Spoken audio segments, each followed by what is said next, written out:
From this na pwede natin matola vegetables natin hanggang sa umabot tayo sa pwede natin panlinis sa katawan natin o sa mga pinggan, sponge na pwede natin gawing panlinis. So yan ang ating patola o sponge cord.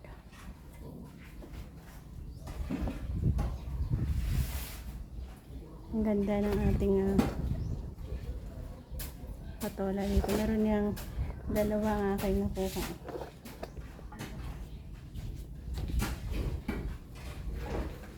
Ayan.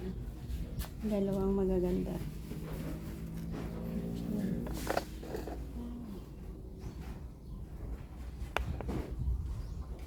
So, umaasa ulit tayo na makapagpapatubo tayo ng madami pa. Makashare ng buto niya para lalong nadami ang variety na ito na ating dala galing pa Taiwan. So again, God bless us all guys.